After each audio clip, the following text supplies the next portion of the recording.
아버지께서 나를 사랑하신 것처럼 나도 너희를 사랑하였다. 너희는 내 사랑 안에 머무르라. 내가 내 아버지의 계명을 지켜 그분의 사랑 안에 머무르는 것처럼 너희도 내 계명을 지키면 내 사랑 안에 머무를 것이다.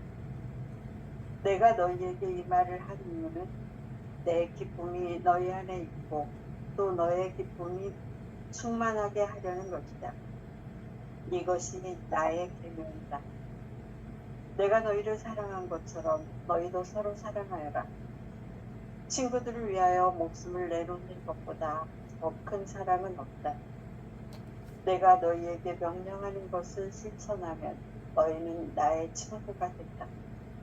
나는 너희를 더 이상 종이라고 부르지 않는다. 종은 주인이 하는 일을 모르기 때문이다. 나는 너희를 친구라고 불렀다. 내가 내 아버지에게서 들은 것을 너희에게 모두 알려주었기 때문이다. 너희가 나를 뽑은 것이 아니라 내가 너희를 뽑아 세웠다. 너희가 가서 열매를 맺어 너희의 그 열매가 언제나 남아있게 하려는 것이다. 그리하여 너희가 내 이름으로 아버지께 청하는 것을 그분께서 너희에게 주시게 하려는 것이다. 내가 너희에게 명령하는 것은 이것이다. 서로 사랑하여라. 아멘.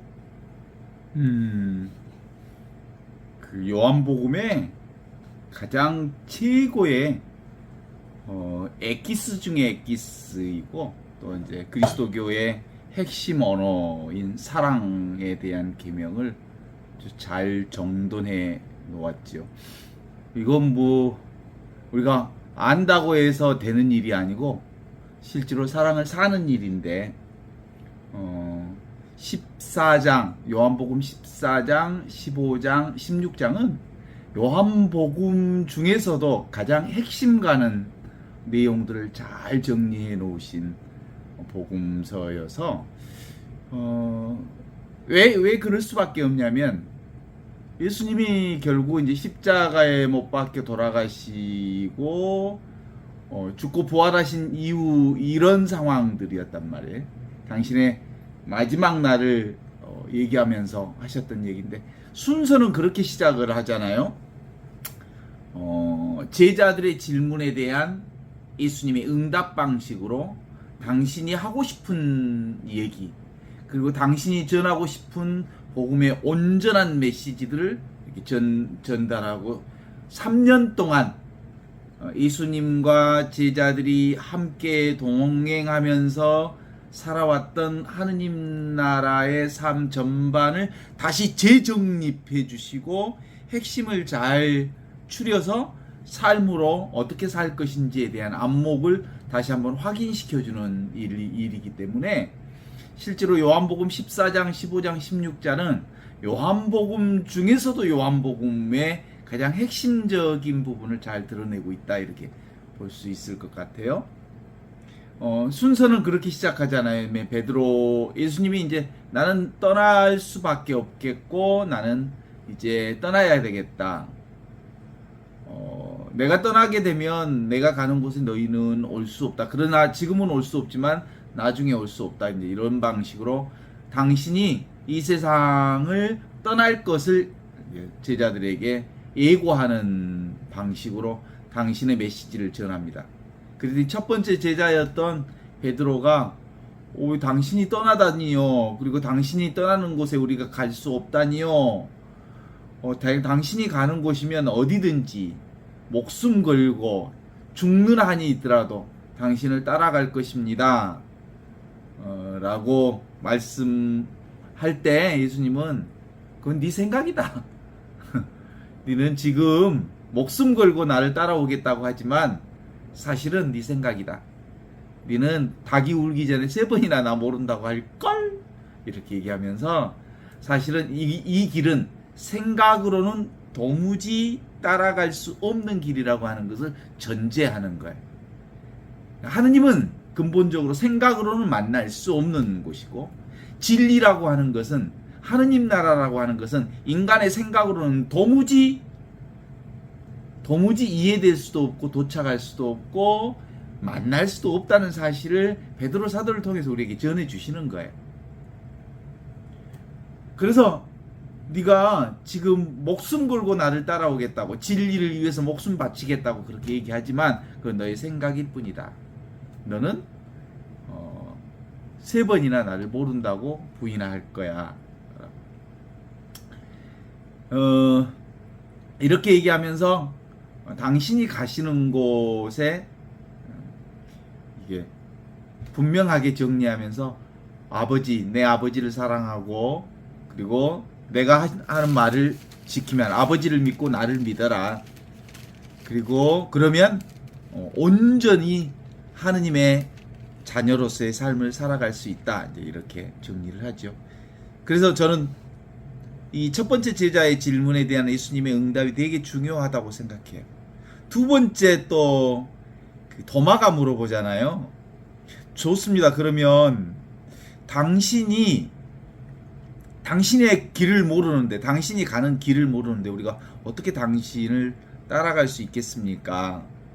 그랬더니 내가 곧 길이요 진리요 생명이니 나를 거치지 않고서는 아무도 나를 따라올 수 없다. 내가 곧 길이다, 진리다, 생명이다라고 말씀하심으로써 근본적으로 예수 그리스도를 따르는 길, 진리를 따르는 길, 하느님 나라를 가는 길은 곧 나를 거치는 길에, 지금 여기 이 순간 현존 살아계신 하느님이 살고 계시는 곳이 어디에?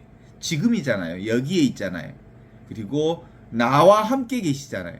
그 하느님이 살아계신 그곳이 바로 현존의 길이기 때문에 눈앞에 너를 살지 않으면, 너를 정확하게 살지 않으면, 정직하게 너의 길을 걷지 않으면, 정직하게 너를 발견하지 못하면, 정직하게 너답게 살지 못하면, 정직하게 너의 삶을 살아내지 못한다면 너는 하느님 나라에 갈 수 없다. 내가 바로 길이요 진리요 생명이다. 내가 바로 너와 둘이 아닌 그 성령 안에서 하나인 이 삶을 함께 사는 것이다. 이렇게 얘기를 하는데도 불구하고 온전치 않아요. 다들 긴가민가해요. 그건 온전한 깨달음으로 열리지 않았어요. 그래서 이제 또 필립이 물어보죠. 필립의 질문도 우리가 참 기억할 수 있는 얘기인데, 주님, 필립보가 주님을 뵙게 해주십시오. 아버지를 뵙게 해주십시오.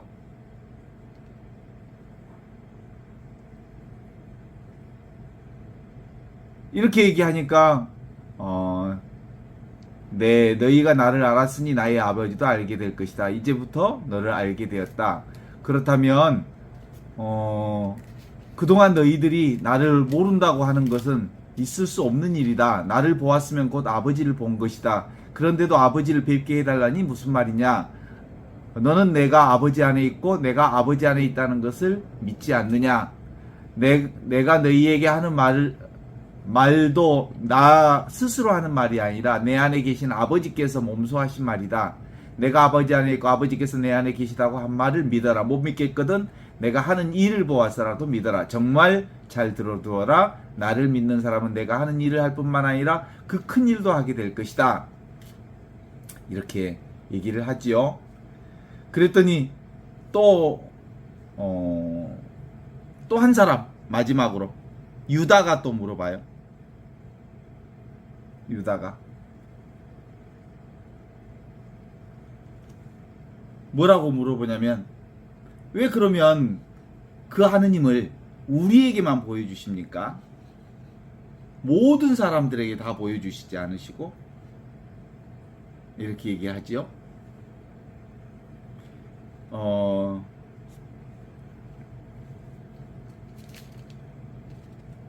이런 얘기를 우리가 함께 들으면서 주님께서는 세상에 나타나 보이지 않으시고 왜 저희에게만 나타내 보이십니까? 라고 물었을 때 예수님께서는 이렇게 대답하죠.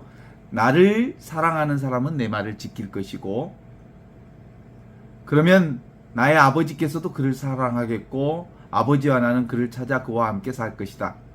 그러나 나를 사랑하지 않는 사람은 내 말을 지키지 않는다. 내가 너희에게 들려주는 것은 내 말이 아니라 나를 보내신 아버지의 말씀이다.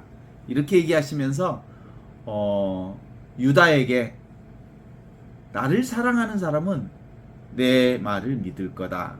그러니까 예수님의 사랑이라고 하는 것은, 하느님의 사랑이라고 하는 것은 근본적으로 누구에게나 모두에게나 다 열려진 보편적 사랑인 것은 사실이지만, 그러나 그 사랑을, 보편적 사랑을 내가 스스로 믿고 따르는 사람, 그리고 그 사랑을 깨닫는 사람에게는 분명하게 하느님의 사랑을 경험할 수 있겠지만, 모두에게 열려져 있지만 하느님께서 그를 통해서 온전하게 그가 깨우치지 못하면, 모두에게 있는 그 사랑을 깨우치지 못한 사람은 그 사랑을 받아들일 수가 없다. 이렇게 얘기를 하는 거예요. 이 4명의 제자들에게 하느님의 진리, 그것에 대한 바로 아버지 하느님이 바로 나와 똑같은 그분이라고 하는 삼위일체 신비를 통해서 온전히 당신을 드러내 보여주심에도 불구하고 사실은 자기들 생각에 빠져 있었기 때문에 도무지 예수님의 그 얘기를 도무지 깨닫지 못하는 부분들을 보지요. 그래, 이게 예수님께서 예수님의 제자들과의 과정 속에서 나타나는 것처럼 우리에게도 나타내 보여주시는 것과 같은 내용들이라고 볼 수 있어요. 그래서 이제 실제로 마지막 단계에서는 포도나무 비유를 통해서 얘기를 해주시죠. 이미 너희는 구원받았다. 잘 가꾸어진 나무다. 온전한 나무다. 온전한 하느님의 생명이다. 그래서 이렇게 얘기하시죠. 나는 포도나무여 너희는 가지라. 누구든지 나에게서 떠나지 않고 내가 그와 함께 있으면 그는 많은 열매를 맺는다. 근본적으로 이게 선관계입니다.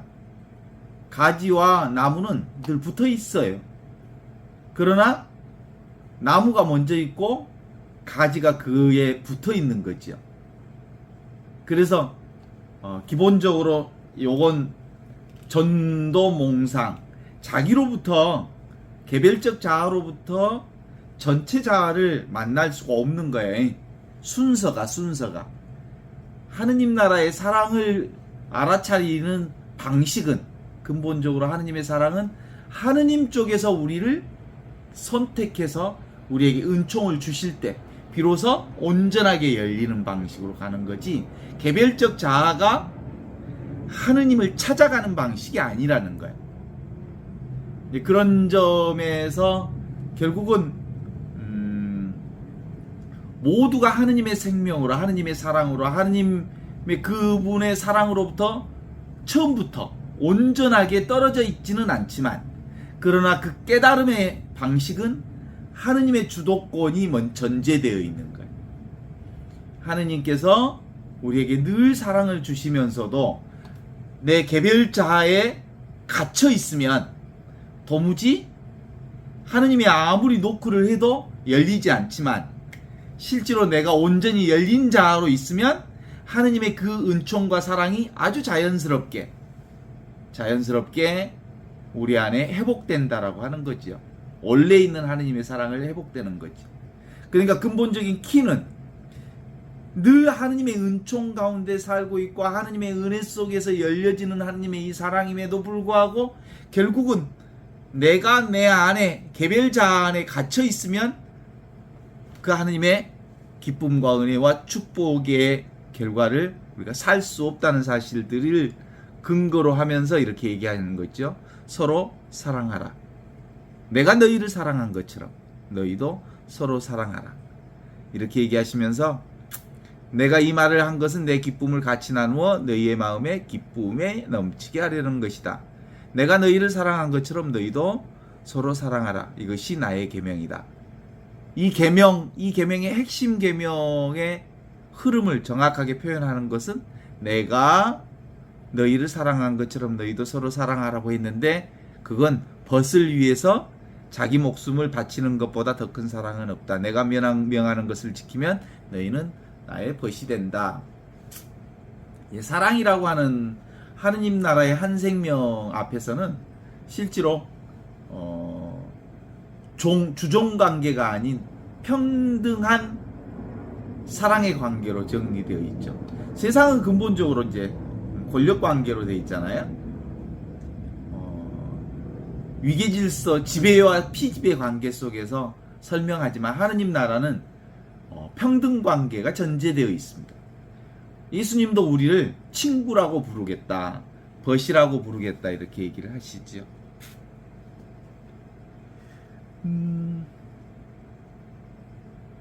목숨은 사람이 지닐 수 있는 최마지막 단계의 것 아니겠어요? 목숨을 버린다는 말은 그에 앞서 버릴 만한 것을 다 버렸다는 것을 전제하고 있는데, 사랑은 주고 주는 것인데 주어도 또 주어도 주면 줄수록 넘치는 것, 이게 사랑이죠. 그래서 마침내 무엇까지 주는 거냐면 자기 전 존재까지 다 주는 것을 사랑의 완성으로 얘기하고 있죠. 그러니까 근본적으로 사랑의 완성이라고 하는 것은 에고로서의 사랑이 아니에요. 사랑의 온전한 완성은 에고를 버리는 완성, 너와 내가 둘이 아닌 사랑의 완성이 이렇게 일컬어지고 있는 거죠. 사람이 자기 목숨을 버리는 데는 두 가지 길이 있잖아요. 하나는 자살하는 경우 있잖아. 내 목숨을 쓰레기통에 버리는 것과 같은 자살. 다른 하나는 자기 자신의 에고를 완전히 내려놓는 것. 이게 바로 하느님 품에 나를 온전히 봉헌하는 행위이죠. 자기를 위해서 자기를 버리면 그건 쓰레기통이 입을 벌리고 그를 먹어버리는 거지 뭐. 쓰레기통에는 결국은 자기 자신을 처박는 거죠. 보통은 자살행위가 이제 그런 행위라고 보지. 결국은 고통을 피해서 너무 견딜 수 없어서 그냥 목숨을 내려놓는 방식인데, 그건 이제 자살행위라고 볼 수 있고요. 그런 의미의 자살을 얘기하지 않고 근본적으로 친구를 위해 자기 자신을 내리면 하느님 품에 하느님이 그를 온전히 안으신다. 에고를 내려놓는 거. 그래서 죽기 전에 죽어라라는 말이 그런 얘기를 하는 거예요. 친구를 위해 제 목숨을 내려놓는 것보다, 제 목숨을 버리는 것보다 더 큰 사랑은 없다. 이게 사실은 다른 의미가 아니고요. 친구와 내 생명이 둘이 아닌 거예요.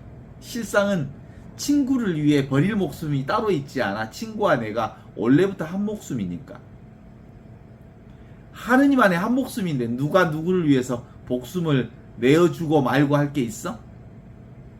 사실은 둘이 아닌 한 목숨이라고 아는 것, 에고가 내려진 것, 그래서 온전한 사랑을 하게 하는 거죠. 내가 따로 있다는 생각을 온전히 내려놓는 것, 이게 완전한 사랑입니다. 하느님 안에서 사랑하는 것입니다. 하느님의 사랑으로 이웃을 사랑하는 것이 진짜 사랑이다 라는 말을 오늘 성경 말씀으로 보면, 벗을 위해 자기 목숨을 버리는 것보다 더 큰 사랑은 없다. 이건 목숨을 바치다, 내 다른 친구를 위해서 목숨을 내어놓는다라는 그 얘기보다 더 큰 얘기는 실제로 나의 목숨은 내 개별 목숨이 아니다. 원래부터 내 목숨은 하느님의 목숨에 속해 있다. 나는 근본적으로 하느님의 목숨으로 살고 있다 라는 전제를 가지고 사랑을 할 때 하느님의 사랑으로 이웃을 사랑하는 것, 이것이 벗을 위해 제 목숨을 바치는 것보다 더 큰 사랑은 없다라고 보는 것이 훨씬 더 현실적이고 바람직한 말씀이라고 볼 수 있죠.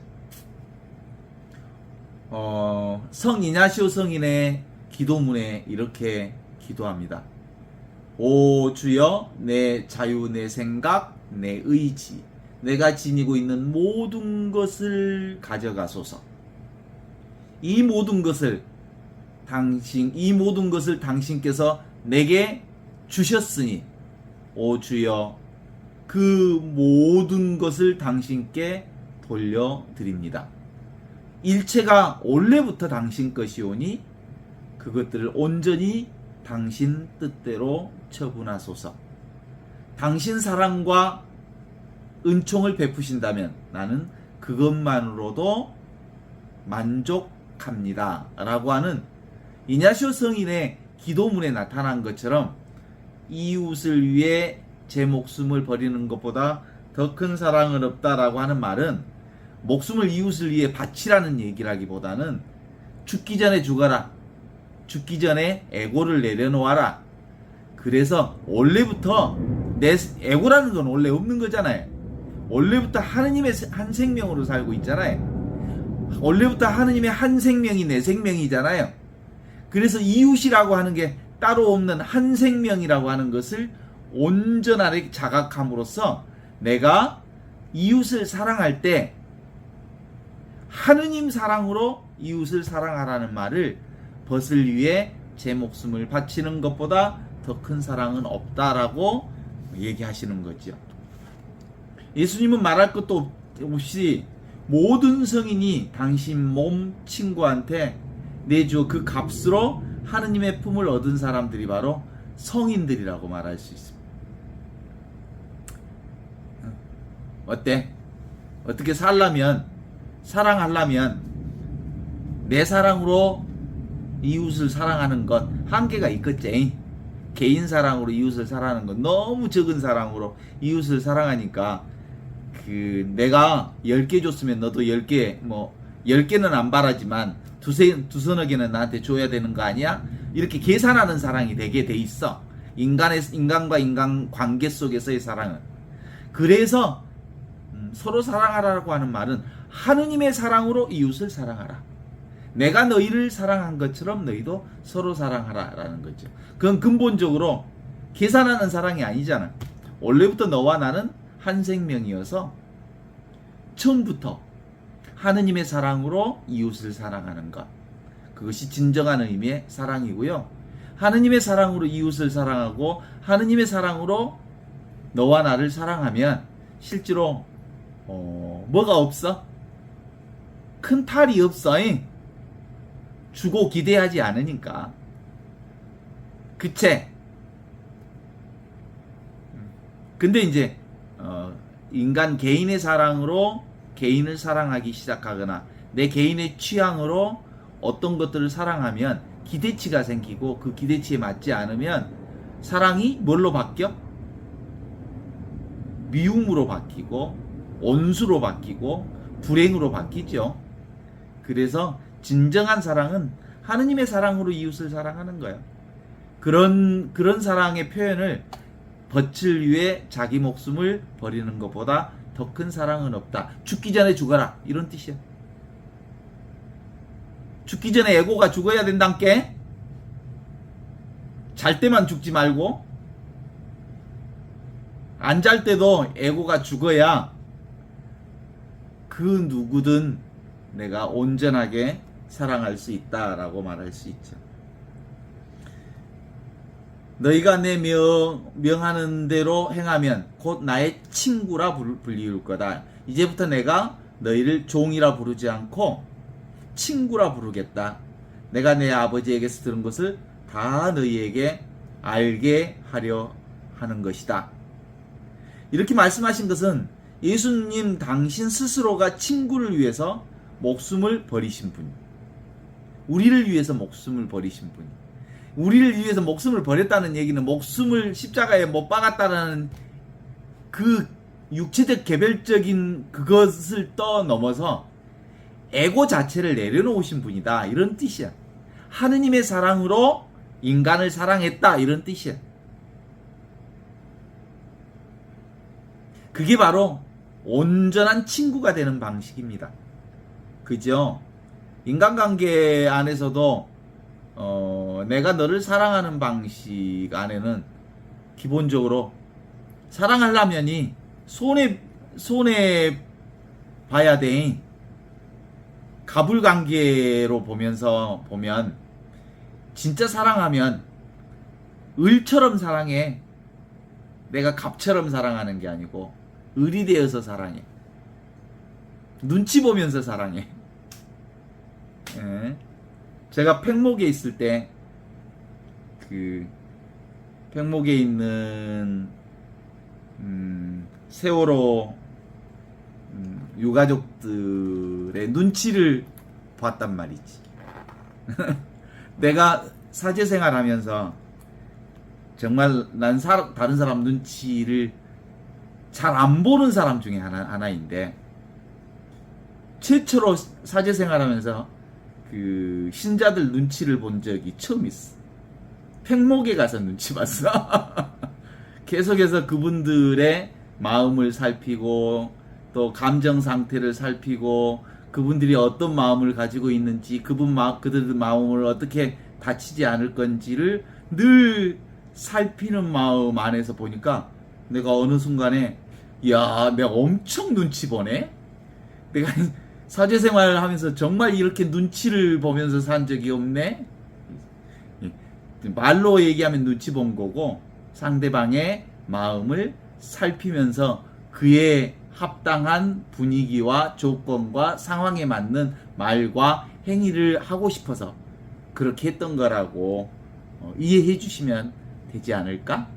눈치 보았다는 얘기가 아니고 그분들의 마음을 살피느라 그랬을 뿐이다, 이렇게 볼 수 있지. 그분들의 친구가 되는 방법은 어떤 의미로는 진짜 종이 되는 일이죠. 너희가 나의 명하는 대로 행하면 너희는 곧 나의 친구다. 명을 내리는 쪽이 곧 주인이요, 받는 쪽이 종이어서 받아서 그대로 행하면 종이 종 노릇을 제대로 한 것이고, 그 대가로 이제부터 종이라 하지 않으리라 하신 주님의 말씀이라고 볼 수 있죠.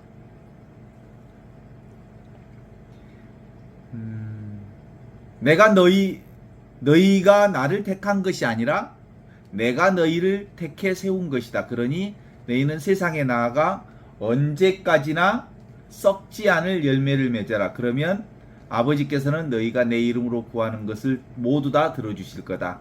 그러므로 서로 사랑하라. 이것이 내가 너희에게 주는 나의 계명이다. 이렇게 얘기하시죠. 빛이 그늘을 만들지요. 사랑이 미움을 낳지요. 사랑하면서 살아가는 자들이 있어서 미워함으로 살아가는 자들이 생기는구나. 빛을 바라보는 자에게는 그늘이 없죠. 예수와 제자들을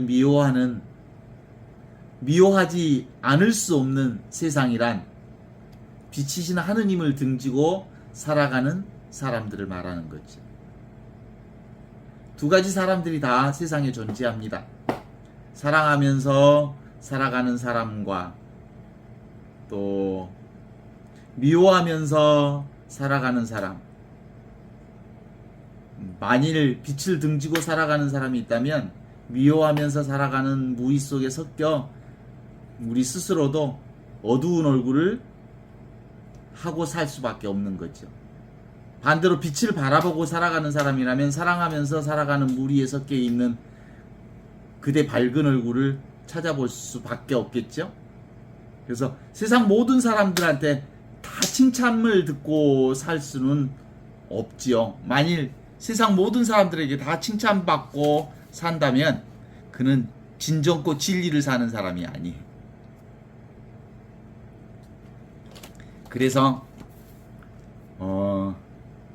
우리는 모든 사물을 이렇게 보고 있지만 모든 사물을 보고 있는 나를 보고 사는 겁니다. 사실은 모든 사물이 곧 나를 드러내고 있고 하느님을 드러내고 있기 때문이죠. 우리는 결국은 경험하는 모든 것들이 사실은 나를 경험하고 있다는 사실을 아는 거죠. 왜냐하면 나 없이는 어떤 것도 경험할 수 없는 거니까. 나라고 하는 바탕 위에서 경험되어지는 모든 것은 결국 나를 보는 것일 수밖에 없어요. 우리가 어떤 소리를 듣고 있다면 그 소리는 어디서 들려오는 소리냐면 나를 통해서 듣는 소리잖아요. 내 소리죠. 나 없이는 어떤 소리도 들을 수가 없어요. 세상의 모든 소리가 다 내 소리고 내가 듣는 소리가 다 나를 통해서 듣는 소리이기 때문에 나를 드러내는 소리라고 말할 수 있어요. 그러나 나는 모든 소리를 듣고 있지만 듣고 있는 나 자신은 아무 소리가 없습니다. 이게 이제 우리 핵심이잖아요. 그래서 나는 모든 소리를 다 듣고 있지만 나는 들은 바가 없다. 나는 모든 것을 다 경험하고 있지만 나는 경험한 바가 없다. 나는 모든 것을 다 보고 있지만 본 바가 없다. 왜냐하면 보는 나는 사실은 뭐예요? 바탕이잖아요. 이 바탕이라고 하는 게 바로 뭐예요? 바탕이라고 하는 건 본래 붙어 있던 하느님의 자리. 그래서 본래 의식 상태를 나라고 그러거든요. 이 본래 의식 상태의 나로서 보면 보여지는 경험하는 모든 것들은 나를 경험하고 있고 내 소리를 듣고 있고 나를 보고 있고 나를 듣고 있고 나를 만지고 있고 나를 맛보고 있고 나를 살고 있는 거죠. 그래서 실제로 냄새 맡고 있다고 한다고 하는 것도 냄새가 어디서 나요? 냄새가 전혀 없는 이 자리에서 온갖 냄새를 맡는 거죠. 그래서 온갖 냄새를 다 맡은 나는 어떤 냄새도 맡은 바가 없어. 왜냐하면 지금 그 냄새가 없지. 냄새는 오고 가는 것이고 물체는 오고 가는 것이고 모양도 오고 가는 것이고 소리도 오고 가는 것이고 경험하는 모든 것들은 다 오고 가는 것이지만 지금 경험하고 있는 이 나는 하느님과 둘이 아닌 이 사랑은 근본적으로 오고 가지 않는 것이기 때문이죠. 우리가 보고 듣고 맛보고 하는 그 모든 것들은 근본적으로 뭘 경험하는 거냐면 하느님을 보고 하느님을 느끼고 하느님을 만지고 하느님을 만나고 하느님 안에서 사는 것이기 때문에 실제로 나는 근본적으로 늘 하느님의 그 사랑만을 경험하고 있는 거죠. 어떤 상황에든 이 자리를 떠나 있지 않으니까. 그런데도 불구하고 우리 삶이 늘 이걸 모르는 이유는 무엇만 보는 것이기 때문에 그럴까요?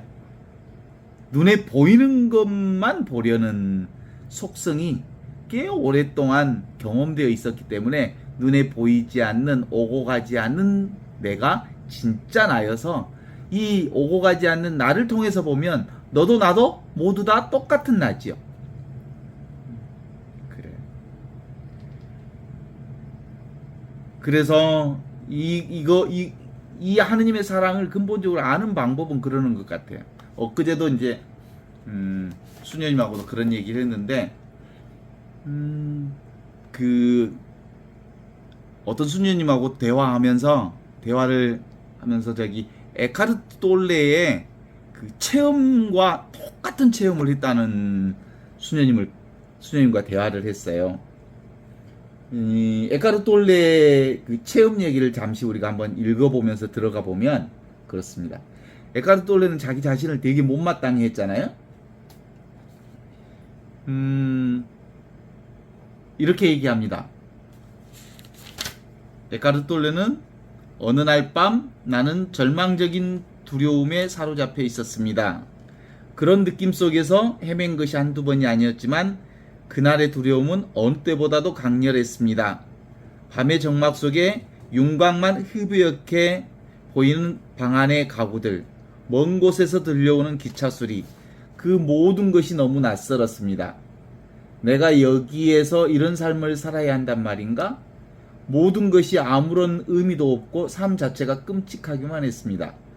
무엇보다도 지긋지긋했던 것은 나 자신이 어떤 식으로든 존재하고 있다는 사실이었습니다. 도대체 왜 무엇 때문에 이런 고통을 짊어지고 살아야 한단 말인가? 무엇 때문에 이런 힘겨운 싸움을 해야 된단 말인가? 지상에서 흔적도 없이 사라져 버리고 싶은 깊은 갈망이 먹장구름처럼 나를 뒤덮기 시작했습니다. 이게 이제 우울증 현상이에요. 우울증 현상에서 스스로가 스스로에게 하는 소리들을 들어봐요. 뭐 때문에 살지? 왜 살아야 하지? 죽어버리는 게 더 낫지 않을까? 하는 내면의 소리가 드러났을 때 이런 식으로는 난 더 이상 살 수가 없어. 도대체 나는 왜 이 모양 이 꼴이지? 이런 생각이 머릿속에 감돌고 있을 때 불현듯 그것이 얼마나 이상한 생각인지를 깨달았습니다. 난 나 자신을 못마땅해 하는 나는 누구고, 내가 하나가 아닌 둘이란 말인가? 내가 나 자신을 견딜 수 없다고 느낀다면 나는 둘이어야 마땅하나? 평소에 내가 있어야 하고 나를 못마땅하게 하는 또 하나의 내가 있어야 한단 말인가? 그렇다면 어느 쪽이 진짜 나인가? 이런 얘기는 누구에게? 내 안에서 들려오는 에고의 잔소리들이 내 안에서 들려오는 소리들이죠. 그러는 순간 막 에고가 이러저런 얘기를 막 짓거리다가 어느 순간에 갑작스런 어떤 깨우침의 머릿속에 일순간 모든 것 작동이 중지해버렸습니다. 의식은 생생했지만 더 이상 아무 생각도 나지 않았습니다. 그리고 다음 순간에 알 수 없는 에너지의 소용돌이 속으로 깊이 빨려 들어갔습니다. 이제 이 얘기를 수녀님도 똑같이 해요. 당신도 그랬다는 거예요. 아주 사목생활에서 그 바닥 체험을 했다는 거예요. 내가 왜 수도자로 살지? 이렇게 살아야 할 이유가 뭘까? 이건 내가 갈 길이 아니야? 그러면서 내가 왜 이렇게 살아야 되는지, 이렇게 살다가 죽는 것이 맞는 건가? 이러면서 거의 그 기간 동안이 꽤 오래 지속이 됐는데 어느 순간 이렇게 살다가 사는 것이 무슨 의미가 있지? 하는 순간 온갖 생각이 사라져버리고 텅 빈 어떤 공간 속으로 쑥 들어가게 됐다는 거예요. 그러다가 갑자기 그게 이제 그 에고가 사라진 거예요. 말이 끊어진 거예요. 언어가 끊어진 거예요. 그리고 세상 언어가 사라진 거예요. 그리고 에고라고 하는 것이 없어진 거예요. 그러면서 온통 뭔만 남았냐면 그 텅 빈 공간이 늘 있는 이것, 항상 있는 이것, 오고 가지 않는 이것만 경험한 거예요. 그게 바로 텅 빈 공간 속에 빨려 들어가는 경험이에요. 이 경험을 수녀님이 하셨다는 거죠. 그리고 난 다음에 순간적으로 이 경험도 똑같이 했더라고. 거의 비슷하게. 나는 창밖에 새가 지저귀는 소리를 언뜻 듣고 깨어났습니다. 전에는 한 번도 들어본 적이 없는 소리였습니다. 아직 눈은 감은 채 찬란한 다이아몬드 영상을 보았습니다. 수님도 그 찬란한 다이아몬드 같은 보석 같은 영상을 봤다는 얘기를 하더라고. 그래, 그 다이아몬드가 소리를 낼 수 있었다면 바로 이런 소리였을 거야. 자, 이게 무슨 뜻이냐면, 이게 사실은 에고가 계속 짓거리다가, 에고가 계속 자기 말을 하다가, 에고가 계속 바닥 상태의 투덜거림을 계속 하다가 어느 순간에 그 에고의 말이 딱 사라지고 온전히 오고 가지 않는 이 자리를 발견하면서 이제 열린 존재가 된 거예요. 개별 존재에 갇혀있던 한 개인의 존재가 하느님 체험을 하면서, 성령 체험을 하면서, 하느님의 경험을 하면서 온전히 개별은 사라지고 전체 존재로서의 내가 경험되어지면서 비로소 자기 안에 개별 존재에 갇혀있을 때는 듣지 못했던 새 소리를 들은 거예요. 열린 존재가 되니까. 우리 그런 때 있잖아. 산책할 때 내 생각 속에 막 빠져있을 때는 어떤 소리도 안 들려. 그런데 생각이 없어지고 오픈된 존재로 이렇게 걸어가면 새 소리도 들리고 경치도 보이고 나무도 보이고 그리고 확 틀어지는 하늘도 보이고 툭 터진 하늘의 푸른 하늘도 보이고 구름도 보여. 그 얘기는 근본적으로 생각에 갇혀 있으면 안 보이지만 안 들리지만 그리고 어떤 것도 바깥 예부하고 차단된 상태가 되지만 생각으로부터 자유로워지고 생각이 없어지고 온전히 오픈된 존재가 되는 어떤 체험이 들기 시작할 때 비로소 새 소리가 들리면서 깨어나기 시작했다. 그리고 얼마나 찬란한 세상이 눈앞에 펼쳐지는지를 경험했다라고 얘기를 하거든요. 바로 그 경험이에요. 그 경험. 그게 바로 하느님의 경험인데, 실제로는 우리는 매일 매 순간마다 항상 있는, 오고 가지 않는 이 하느님으로 살아. 이 하느님 사랑으로. 근데 극적으로 한번 그 열림 상태를 자신이 체험한 거지. 그런데 모든 사람이 그 체험을 다 해야 되느냐? 꼭 그건 아니야. 그런 체험하지 않고도 우리는 늘 하느님의 사랑 안에, 하느님의 그 항상 있는, 오고 가지 않는 그 하느님의 생명 안에 늘 나로서 살고 있는 나를 자각할 수 있어. 그게 바로 텅 비어 있으면서 모든 것을 알아차리는 이 자리. 인간의 생각이 완전히 사라지어서 들려오는 이 자리. 경험만 자각하는 그 자리. 그게 바로 인식을 얘기해. consciousness. 인식. 존재. 그 자리가 바로 하느님을 직접 보는 지복의 자리예요. 제가 이제 이 얘기를 하는 이유는 그렇습니다.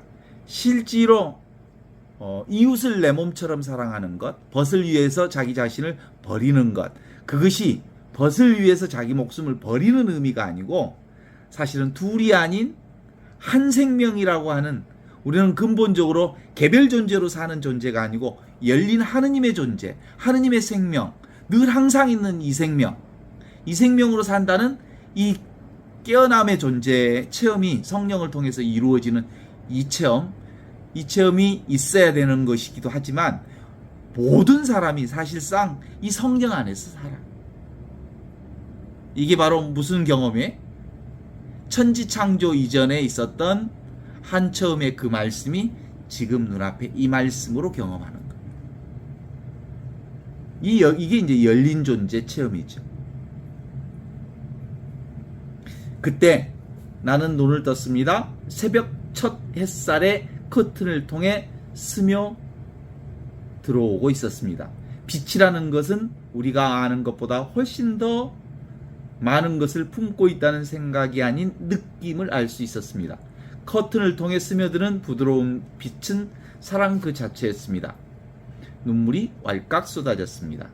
나는 자리에서 일어나 방 안을 서성거렸습니다. 너무도 익숙한 방이었지만 한 번도 제대로 본 적이 없었다는 사실을 떠올랐습니다. 방금 새로 태어난 것처럼 모든 것이 싱싱하고 신선했습니다. 연필이나 빈병 따위를 하나씩 집어들고 들여다보며 그 활기찬 아름다움에 연신 감탄사를 터뜨렸습니다. 이 자리가 무슨 자리요? 오고 가지 않는 자리. 이 자리 속에 있으면 경험하는 모든 것들이 다 사실상 하느님 나라를 경험하는 거고, 나를 경험하는 거고, 하느님의 사랑을 경험하는 자리이기 때문에 근본적으로 나의 생각 이전 자리거든.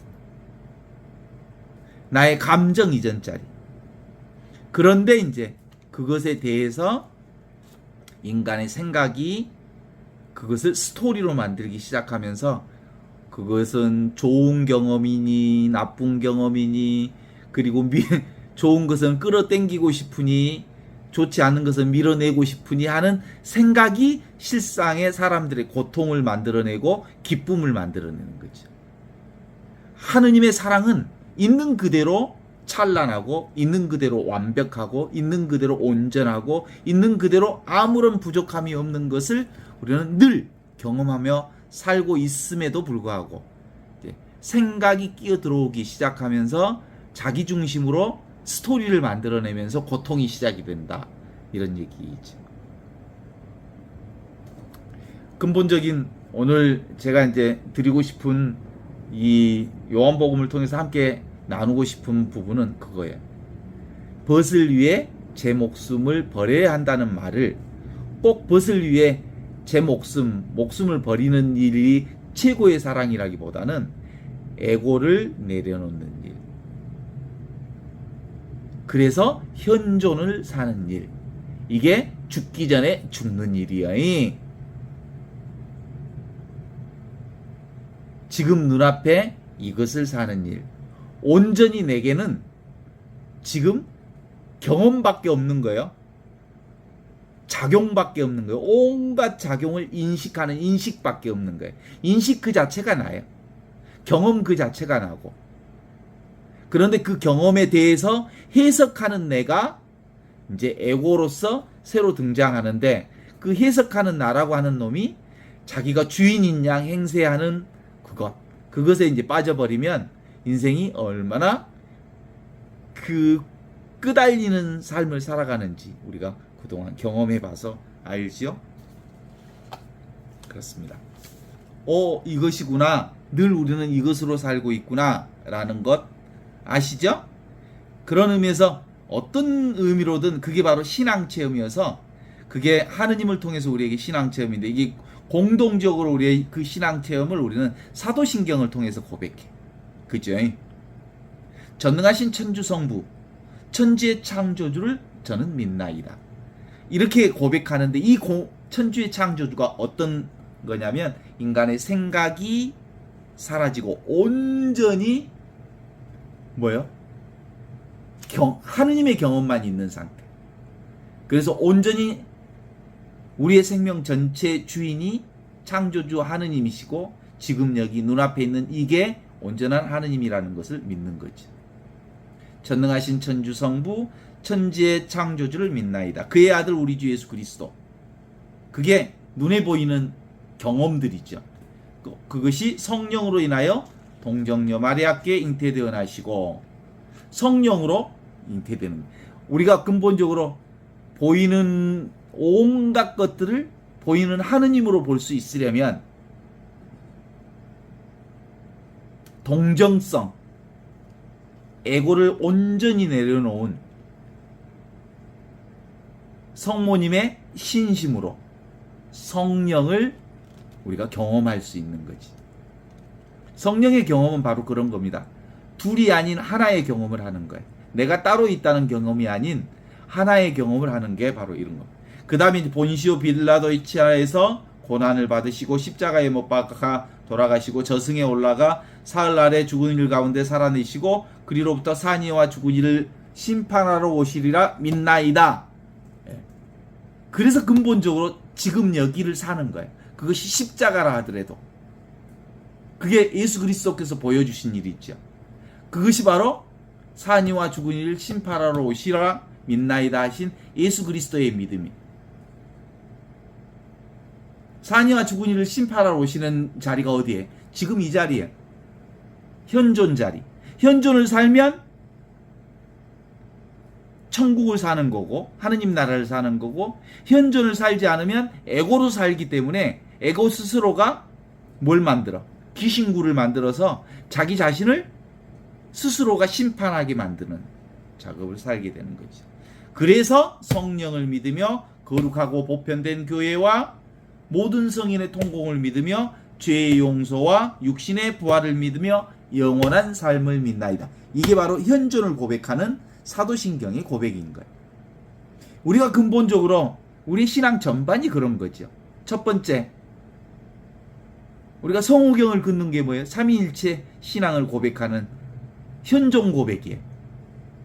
보이지 않는 하느님이 보이는 세상을 통해서 온전하게 자기 자신을 드러낸다는 사실을 성령을 통해서 우리에게 경험토록 해주셨다라고 하는 게 성호경을 긋는 거고, 그 성호경 다음에 영광송을 하는 것도 그거죠.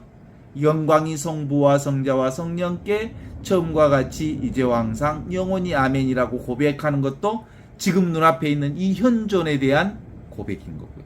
사도신경의 고백도 이 고백을 얘기하는 거죠. 그래서 기본적으로 우리는 이 세상을 살면서 뭔만 경험할까?